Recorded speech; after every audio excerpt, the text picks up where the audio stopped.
अल्लाह मदीने जो दीदार कराईंदो हजरत शेख भिरकियो रहमतुल्लाह अलैह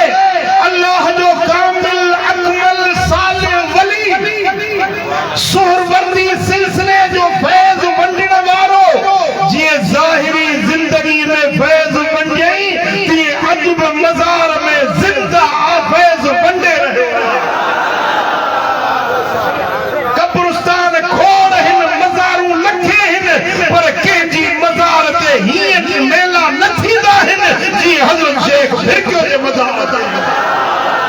जवाननि जी कमाई आहे जवाननि जी मेहनत आहे ऐं अॼु बि रंग लाइन था फैज़ वंडनि था जेकॾहिं तोखे उहा अंदर वारी अख हुजे बातिन वारी दीद हुजे तोखे कल्ब बातिन नूरानी हुजे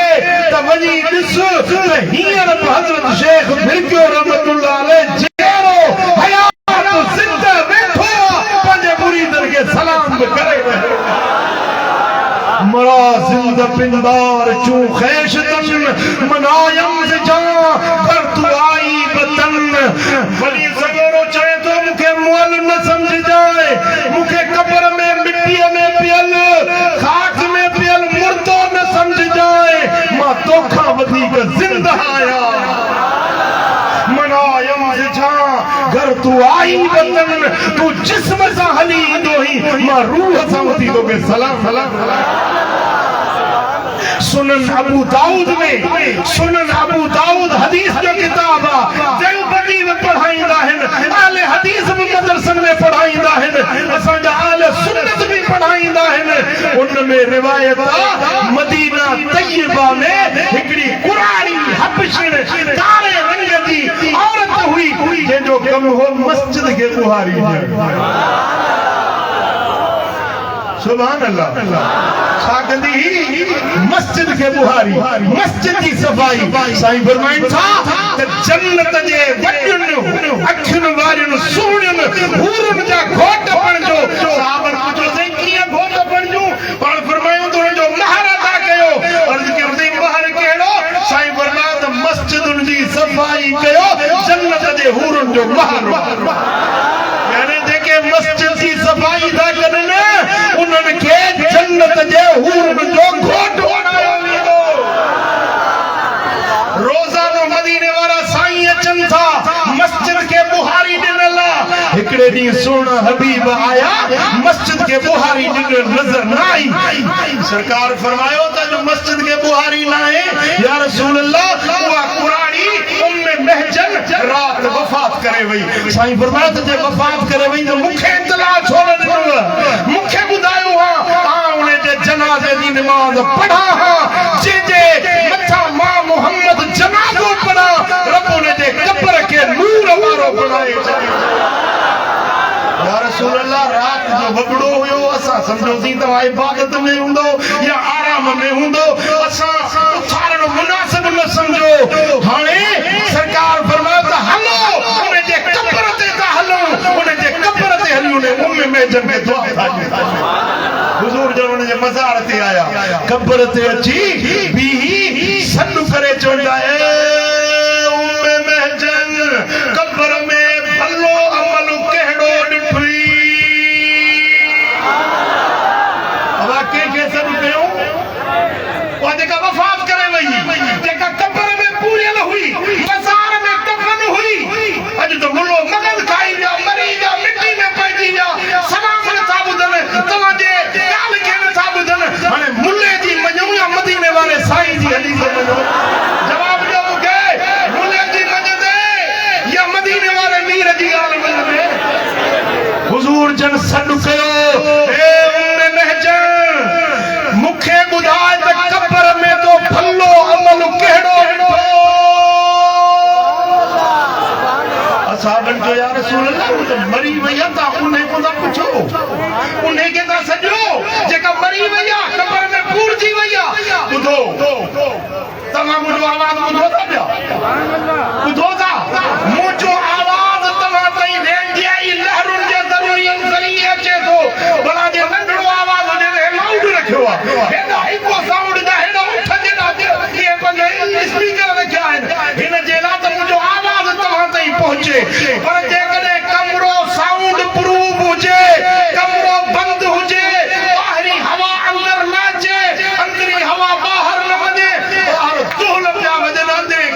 में नहीं आहे कि न जेकॾहिं कमरो साउंड प्रूफ आहे अंदर आवाज़ ॿुधण में न ईंदो आहे पर क़ब्र एयर प्रूफ आहे न ॿाहिरी हवा अचे न ॿाहिरियों आवाज़ अचे असहाबनि हैरत में पुछो या रसूल अल्लाह ही त रात मरी वई आहे तव्हां इन खे सॼो था छा इहा उथे थी मदीने वारे साईं फरमायो त तव्हां खां वधीक मुते थी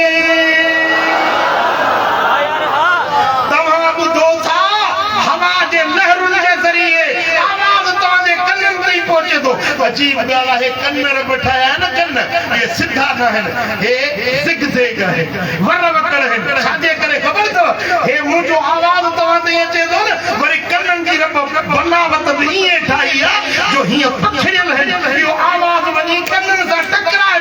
पोइ इहो अंदरि सोराख़ जे ज़रिए कन में अंदरि दाख़िल थींदो आहे दिमाग़ ताईं आवाज़ पहुचंदो आहे दिमाग़ सोचींदो आहे त हज़रत जान अहले सुन्नत क़िबला मुफ्ती मोहम्मद जान अॼु जेको बयान कयो सो ख़त्म नबूवत ते केॾो सुहिणो बयान कयो आवाज़ खे कैच कंदा आहिनि अंदरि पहुचंदो आहे दिमाग़ सम्झंदो आहे दिलि उन ते गौर फ़िक्र कंदी आहे पर जेॾी महिल क़ब्र में माण्हू बंदि हुजे ॿाहिरियों आवाज़ नथो वञी सघे ॿाहिरी हवा अंदरि नथी वञी सघे सहाबनि चयो या रसूल अल्लाह छा इहा ॿुधे थी हबीबन फरमायो त तव्हां खां वधीक ॿुधे थी तव्हां त ॿुधण जे लाइ लाउड जा मोहताज हवा जा मोहताज पर ही जेका क़ब्र में पई आहे इन खे रब अहिड़ो त को ॿुधण जो पावर ॾिनो आहे जो मज़ार जे अंदरि तव्हां चेरनि जा आवाज़ क़ब्र वारा ॿुधनि था मकरी जो मुकाम जेको आहे न क़ब्रिस्तान मकरी वारो ज़रे घटि 11 किलोमीटर ॾिठो आहे हिकिड़े छेड़े तां बि मक्तो मोहम्मद हाशिम वारो ॾाखियो किनारो हिते बि ऐं हीअं जो अस्सलामु अलैकुम दारकुम मुमिनीन पर चपन में चयो पर आख़िरी छेड़े ते 11 किलोमीटर परे जेका क़ब्र आहे न जीअं तव्हांजे पेरनि सां वेठी क़ब्र इहा बि सलाम ॿुधंदी त आख़िरी छेड़े ते क़ब्र वारो बि सलाम ॿुधंदो इहो आवाज़ ऐसी ताईं कीअं पहुतो जिते लाउड जो आवाज़ बि नथो वञी सघे मदीने वारे मीर फरमाया त तव्हां खां वधीक क़ब्र वारा ॿुधनि था अक़ीदो इहो रखो त हज़रत शेख भिरकियो रहमतुल्लाह अलैह पंहिंजे मज़ार में हयात आहे तूं जेकॾहिं सलाम थो करी तुंहिंजो सलाम ॿुधे थो तोखे सलाम जो जवाबु हुज़ूर जन फरमाया तो उम्मे महजन क़ब्र में तो भलो अमल केड़ो ॾिठो अंदरों आवाज़ आयो या रसूल अल्लाह क़ब्र में भलो अमल ॾिठो मस्जिद जी खिदमत मस्जिद जी सेवा मस्जिद जी सफाई अबा ॿुधई तॾहिं त जवाब ॾिनई न ॿुधई तॾहिं त अमल जी मदीने वारे साईं खे ॿुधायई न पर मिठा असां अहले सुन्नत जो बि इहो ई ईमान आहे इहो ई अक़ीदो आहे त क़ब्र वारा मरंदा न आहिनि अल्लाह जा वली मज़ारनि में ज़िंदा आहिनि हयात आहिनि ॾिसनि बि था ॿुधनि बि था असांजे दादू ज़िले में हिकिड़ी दरगाह आहे हज़रत इनाम शाह बादशाह रहमतुल्लाह अलैह उनजी मज़ार आहे कोठे ते न शहर पासे में न कोठे में कुबो बुज़ुर्ग जो ठहियल आहे हिकिड़ो हाफ़िज़ आयो जे 30 पारा क़ुरान जा पढ़ंदो जे डाण न मिलंदो हितो न उथंदो छा डाण खुशखबरी क़ब्र में उन मज़ार ते वेठो क़ुरान पढ़े हीअं निंड अची वियो झूठो अची वियो पोइ ज़बर ज़ेर जो फ़र्क़ु थी वियो शकल थी हीअं न हीअं हेॾे होॾे ॾिठी हे के मूंखे लुकमो ॾिनो ॾिठई मां त अकेलो वेठो आहियां ॿियो केरु आहे कोन वरी हाफ़िज़ क़ुरान पढ़णु शुरू थी वियो पढ़ंदे वरी ओछी राणी आयसि निंड जो झूठो आयो को हरफ जो फ़र्क़ु थी वियो वरी क़ब्र मां आवाज़ आयो हीअं न हीअं पढ़ो ओ हाफ़िज़ क़ुरान क़ब्र वारो हे ॿाहिर बि हाफ़िज़ आहे त अंदरो बि क़ब्र वारो हाफ़िज़ आहे अरे अल्लाह जे वलियनि खे एतिरी बि ख़बर पवे ईमान इहो रखो त अल्लाह जा वली पंहिंजे मज़ारनि में हयात आहिनि उहे बाख़बर आहिनि ऐं जेको तव्हां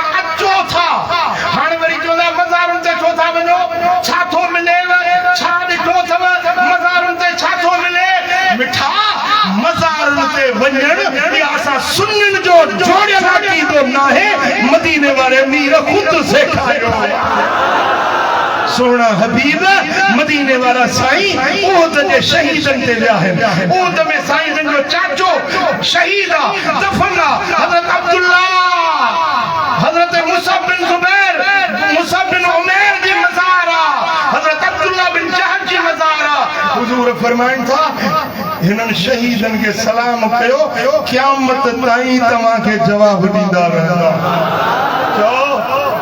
तो क़यामत ताईं तवा के जवाब दींदा रहंदा वो मिठा वो जेडी मल तवा मज़ारन ते वञो था त या बिदत ना है मदीने वाले साईं जी सुन्नता सोने लजपाल नबी जी सुन्नता मज़ारन ते वञण सलाम करन ओ दरिया जो शहादत वारो दिहाड़ो हर साल हुजूर जन उन शहादत वाले दिहाड़े ते शूद दे शहीदन ते वींदा हा जिए हजरत शेख फिर क्यों आचार्य आचर वाले जी आचर ते हर साल पहिरियों आचर जी शाम सूमर जी रात इहो मुकरर थियो पियो ओ मिठा हुजूर जन मदीने वाला साईं उहो नी शहादत वारो उन नी ते ओद जे शहीदन ते विया दलील इहो मिलियो बुजुर्गन जे दिहाड़े ते उनन जे मज़ारन ते वञण सलाम करण बिदत ना है मदीने वाले मीर दी सुन्नत इंदा है न मोहब्बत वाला केर इंदा है गाला तमा आज बैठा हो न व्यापारी का वठी जलसो हले तो पियो ए सजी रात हलंदो बैठा हुंदो केड़ा केड़ा बैठा हुंदो जी हे उलमा इंदा वींदा हिनन के पंज सुभाणे मदरसा साईं मुफ्ती मोहम्मद जान सोने के मदरसो पढ़ाइणो आ के दरगाह ते वनी मुरीदन के मोह ॾियणो आ हे वींदा पर तहां के वेहणो आ ही मजलिस बुधणी आ इहो बेहारी दिया मोहब्बत वलीयन जी मोहब्बत उर्स ते वठी ईंदी आ जुमे ते वठी ईंदी आ तव्हां के ख़बर आ ते इन मोहब्बत जो सिलो तव्हां के छा मिलंदो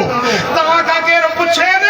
त शेख फिरके जे दरगाह ते छा थो मिलेव हिकड़ी हदीस तो बुधायाव इंशाअल्लाह ताला हियाव ते लिखी वञ वहाबी जे मुंह ते बस घुमी वेंदो जो मुनकिर आ न उन्हें के मुंह ते घुमाइण जे लाइ हिकड़ी हदीस याद रखणी आ तवज्जो मुड़े के अर्ज कया हदीस बुधंदो मदीने वाले साईं जो फरमान बुधंदो मुस्नद अहमद बिन हंबल जिल्द 37 सुफ़ो नंबर 541 ऐं ॿियो किताब आहे मजमू ज़वाइद इमाम हैसमी ने रिवायत आंदी आ तरगीब तरहीब में इमाम मुंज़री रिवायत आंदी आ मदीने वाले साईं जो असहाबी हज़रत अबू मालिक रज़ी अल्लाह तआला अन्हु रिवायत तो फरमाए त मदीने वाला साईं नमाज पढ़ाए ऐं साहबन दे मुंह करे बैठा हाय हाय भाग ते इन्हनि साहबन जा जेके रूबरू मदीने वाले जो दीदार पिया कनि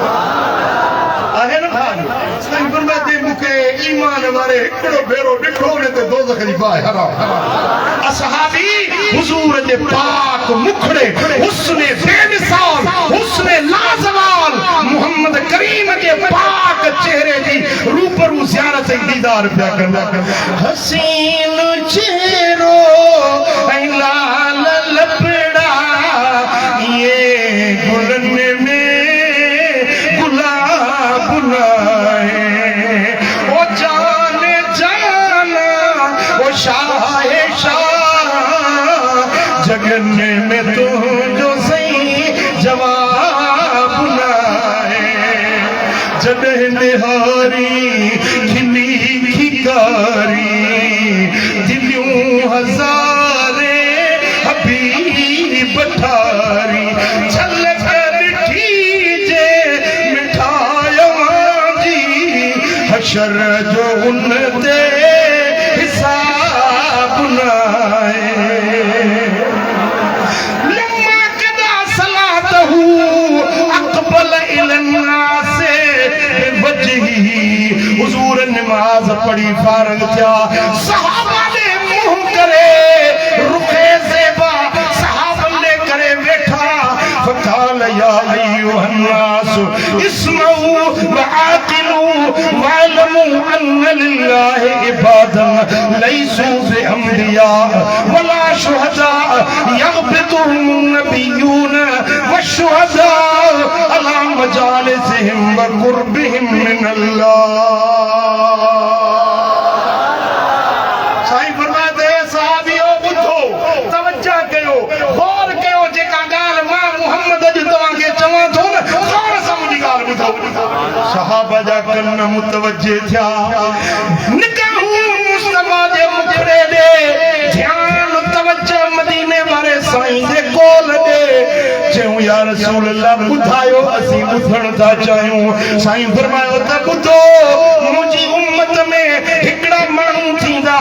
नबी न हूंदा सिद्दीक न हूंदा शहीद न हूंदा हूंदा मुंहिंजा उम्मती हूंदा मुंहिंजो कलमो पढ़ण वारा पर क़यामत जे ॾियारे में अल्लाह उन्हनि खे कुर्ब ॾींदो वेझड़ो विहारींदो नूर जे मिंबरनि ते विहारींदो उन्हनि जे शान खे ॾिसी दर्जे खे ॾिसी मक़ाम मर्तबे खे ॾिसी नबी बि रीस कंदा। नबी न हूंदा लैसू बिअंबिया नबी न हूंदा पर उन्हनि जे शान खे ॾिसी उन्हनि जे दर्जे खे ॾिसी व कुर्बिहिम मिनल्लाह अल्लाह सां जेका उन्हनि जी कुर्बत वेझड़ाई हूंदी उहा ॾिसी ऐं नबी बि यग़बितुहुम नबिय्यून व शुहदा नबी बि रिश्क कंदा शहीद बि रिश्क कंदा। हल वाह जो हिननि जो शान आहे नबी बि न आहिनि पर हेॾे दर्जे ते असहाबी जॾहिं इहा ॻाल्हि साईं जन कई न हिकिड़ो अहिड़ा ॾींहुं कुंड में वेठो हीअं गोॾनि भरियो थियो हे गोॾा खोड़े उथी बीही रहियो या रसूल अल्लाह इहे माण्हू जेके तव्हां जन जे बारे में ॿुधायो था नबी न हूंदा सिद्दीक न हूंदा पर शान अहिड़ो जो नबी रीस कंदा शहीद रीस कंदा या रसूल अल्लाह इहे हूंदा केरु इन्हनि जूं के निशानियूं त असांखे ॿुधायो इहे हूंदा केरु। मदीने वारे साईं फरमायो त ॿुधो ए मुंहिंजा असहाबियो ॿुधो इहे माण्हू हूंदा जो नासुन मिन अफ़नाइल नास व नवाज़िल क़बाइल लम तसिल बैनहुम अरहाम मुतक़ारिबतुन तहाब्बू फिल्लाह व तसाफू। मुख्तलिफ क़ौमुनि जा मुख्तलिफ कबीलनि जा मुख्तलिफ पहाड़नि जा हिक ॿिए में अल्लाह वास्ते मुहबत रखंदा जन जे दिलनि में हिक ॿिए जे लाइ अल्लाह वास्ते मुहबत हूंदी उहे मुहबत में सफ़र कंदा लिखूं भरींदा कारोबार नाहे मिटी माइटी नाहे पर अल्लाह जी मुहबत में हली वञी ज़ियारतूं कंदा। सची ॿुधायो हज़रत पीर साईं मियां एजाज़ सोने संगत जवाब ॾियो हज़रत साईं सैयद सरदार ज़ियाउल्लाह शाह जीलानी सां मिटी माइटी पर तव्हां मां कंहिंजी मुहबत आहे साईं शेख एजाज़ सां हथ मथे खणो मोहब्बत आहे हिन अकाबरीन सां मोहब्बत आहे अल्लाह वारनि सां मोहब्बत आहे भला इहे हथ खणो जिन जी हज़रत शेख भिरके सां मोहब्बत आहे माशाअल्लाह अवा को रहियो त कोन्हे न हड़ई मोहब्बत वारा आहियो हड़नी जी हज़रत शेख भिरके सां मोहब्बत आहे जंहिंजी मोहब्बत आहे ॿई हथ मथे खणो पंहिंजा परावा हड़ई ॾिसनि साईं फरमाइनि छा इहे माण्हू मिठी न हूंदी माइटी न हूंदी बिरादरी न हूंदी लेती लेती न हूंदी कारोबार जो सिलसिलो न हूंदो अल्लाह ख़ातिर मुहबत रखंदा हली वञी ज़ियारत कंदा इहे मोहब्बत रखण वारा अल्लाह वारनि सां प्यार रखण वारा इहे हूंदा जंहिंखे रब नूर जे मिंबरनि ते विहारींदो इन्हनि ते हिसाब न हूंदो पुछाणो न हूंदो इन्हनि जे शान खे ॾिसी नबी ऐं शहीद बि रीसूं कंदा। हिकिड़ो भेरो वरी तवज्जो सां ॿुधो अॼु जेको तव्हां जे मोहब्बत में आया आहियो न हज़रत शेख भिरकियो रहमतुल्लाह अलैह जी मोहब्बत में हज़रत पीर साईं सोणे मियां एजाज़ अहमद जी मोहब्बत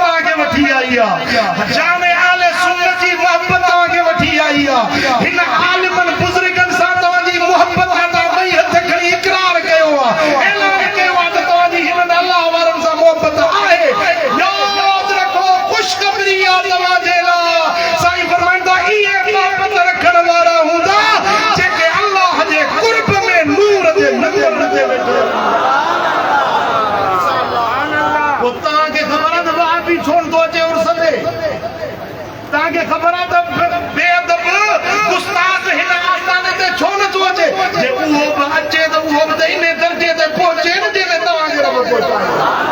तंहिंजे करे बेअदब खे तौफ़ीक़ न थींदी बेअदब हेॾे न ईंदो हिते उहो ईंदो जेके अल्लाह नवाज़ींदो ऐं जेके क़यामत जे ॾियारे नूर जा मिंबर सुभान अल्लाह साईं फरमाइनि था यदउल्लाहु लहुम यौमल क़ियामत मनाबिर मिन नूर इन्हनि जे लाइ अल्लाह नूर जा मिंबर रखाईंदो नूर जूं कुर्सियूं रखाईंदो फयुजलिसुहुम अलैहा पोइ उन्हनि नूर जे मिंबरनि ते अल्लाह उन्हनि खे वेहारींदो ऐं फयजअल वुजूहहुम नूरा वसियाबहुम नूरा उन ॾींहुं अल्लाह उन्हनि जा चेहरा नूर वारा बणाईंदो उन्हनि जा कपिड़ा बि नूर वारा बणाईंदो कपिड़ा बि नूर वारा चेहरा बि नूर वारा इहे जेके शेख भिरके जे दर ते पंध करण वारा इहे जेके अल्लाह वारनि सां निस्बत रखण वारा आहिनि वो मिठा हीअ मोहबत हिते बि कमी ईंदी क़ब्र में बि कमी ईंदी आख़िरत में बि कमी ईंदी मदीने वारे साईं फरमाया त इदफनु मौताकुम वस्तक़ू लिस्सालिहीन तमाम को मरी वञे वफ़ात करे वञे त के अल्लाह वारे जे मुक़ाम में पूरियोसि अल्लाह वारे जे पाड़े में दफ़नायोसि साहबनि पुछो या रसूल अल्लाह छा कब्रिस्तान में बि कलीअनि जो पाड़ो फ़ाइदो ॾींदो पर मुंहिंजो सुठो माण्हू तव्हांजे पाड़े में रहंदो हुजे उन सुठे मां सुठाई मिलंदी या न जो हा सुठो माण्हू पाड़े में हूंदो सार संभाल रहंदो साईं फरमाया त भलनि जे मज़ारनि जे पाड़े में पाण खे पूराईंदो इहो पाड़ो तव्हांखे कब्रिस्तान में बि फ़ाइदो क़यामत में बि नफ़ो मिलंदो दुनिया में बि फ़ाइदो मिलंदो उहो ॿुधायो अल्लाह वारनि वटि वञिजे या न वञिजे उर्स पाक जे पंधड़ा कजनि या न कजनि जेको छले थो त सॼण आहे या दुश्मन आहे तव्हांखे छले थो त उर्स मुबारक ते न वञो दरगाह शेख भिरकियो ते न वञो ॿुधायो इहो ख़ैर ख़्वाह हुआ तव्हांजो या बदख़्वाह हुआ जवाब ॾियो मिठा असां सुन्नी आहियूं असां वलीअनि सां मुहबत रखण वारा आहियूं असां वलीअनि जे उर्सनि ते विखूं भरण वारा आहियूं असां मीलाद करण वारा मीलाद ठाहिण वारा मीलाद मल्हाइण वारा मुस्तफ़ा जी मुहबत रखण वारा बेटा अल्लाह वारनि सां जंहिंजी निस्बत हूंदी न इहा हिते बि फ़ाइदो ॾींदी क़ब्र में क़यामत में आख़िरत में बि नफ़ो ॾींदी ऐं अल्लाह जे दर ते दुआ आहे हिन आस्ताने खे रब क़यामत ताईं आबाद ऐं शाद रखंदो ऐं यादि रखो जेको गादी नशीन थींदो आहे न कंहिं बि बुज़ुर्ग जे मसनद ते जेको वेहंदो आहे उन साहिब मज़ार जा जी निगाह उन गादी नशीन ते पहुचंदी आहे समझो था जेको गादी नशीन थींदो आहे उन साहिब मज़ार साहिब उर्स साहिब क़ब्र वलीअती नज़र इनायत शफ़क़त फैज़ रूहानियत उन गादी नशीन खे बि नसीब थींदी आहे पोइ जेको उन गादी नशीन सां बि मुहबत रखे उन वॾे बुज़ुर्ग सां मुहबत रखे ऐं सिलसिलो हले पियो हिकिड़नि बुज़ुर्गनि जा वरी ॿिया गादी नशीन उन्हनि जा ॿिया गादी नशीन इहो सिलसिलो ख़ुदा जी खुर आहे जंहिंखे इहा मसलत रब नसीब करे बेटा जेकॾहिं हज़रत साईं मियां एजाज़ सोणे ते पंहिंजे बाबा साईं नज़रे करम कई ऐं उनखे पंहिंजी मसलत जे लाइ चूंडियूं अलाह ताला उन्हनि खे नवाज़ियो आहे उन्हनि जो ॾिसो महिनत हीअ सिलो नज़र अचे पर जेकॾहिं उहे पंहिंजे ज़िंदगी में पंहिंजे को बच्चे खे चूंडनि त तव्हांखे एतिराज़ आहे छा तव्हांखे उन ते एतिराज़ आहे छा जेकॾहिं मुर्शिद फ़ैसिलो करे थो त मुरीद खे बि मञणो आहे जेकॾहिं मुर्शिद फ़ैसिलो करे कंहिंखे पंहिंजो गादी नशीन सजाद नशीन चूंडे थो त अलाह ताला उन चूंडियल जे मथां उन्हनि वॾनि वारी महिरबानी जा रस्ता खोले छॾिया अॼु हज़रत साईं सखी शेख भिरकियो रहमतुल्लाह अलैह जे हिकु नए सजाद नशीन जे लाइ संदन वालिदे गिरामी उनखे पग ॿधाईंदा उलमा ऐं मशाइख जे हथारों पाण पंहिंजे हथनि सां पग ॿधंदा तव्हां इन ॻाल्हि में ख़ुशि आहियो कहिड़ा कहिड़ा ख़ुशि आहियो स्टेज वारा बि त ख़ुशि आहिनि पर तव्हां बि ख़ुशि हुजो उन ते हिकिड़ो मूं गज़ल ठाहियो आहे तव्हांजी ख़िदमत में पेश कयो जी थकिजी पिया तो दुआ घुरां के ॿुधणु चाहियो था ॿुधायो दरबार सखी जिया हित रहमत बरकत दरबार सखी जिया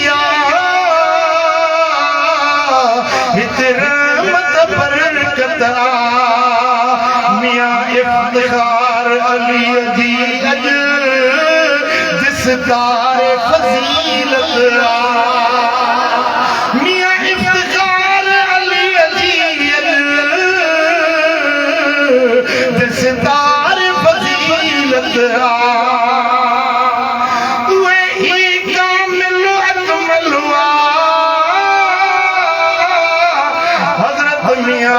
शेख फिर क्यों आचारी था वंड वंड में जन में सच्ची सिख सदाकत था वंड वंडियन जन के सच्ची सिख जन में सदाकत दरबार सखिया दिया हित रहमत जारिया उलमा मशाइख मेहमान मदीने जा यार खुशखबरी दो इन मजलिस में मदीने जो मेहमान को चढ़ावा देखो पंज हथन का पग बदल उलमा मशाइख मेहमान मदीने जा पग पे जबरान रहमत जी अलामत पग पे जबरान था रहमत जी अलामत पगदार मथा नज़रूं पीरन जे पीर संजो सोने दस्तगीर जो पीरन जे पीर जो नज़रूं उनते हुजून जेको बुजुर्गन जो सज्जाद नशीन थींदो पीरन जे पीर संजो पगदार मथा नज़रूं मोटियो न कोई खाली उहा अजब करामत मोटियो न कोई खाली इहा अजब करामत रहमत जो सायो महबूब मुहम्मद जो मियां एजाज अली जे मथा पंज तन जी इनायत साईं मियां एजाज अली जे मथा पंज तन जी इनायत मिलंदी करमुल्ला हिते राहत रूहानी हिन कामिल सरदम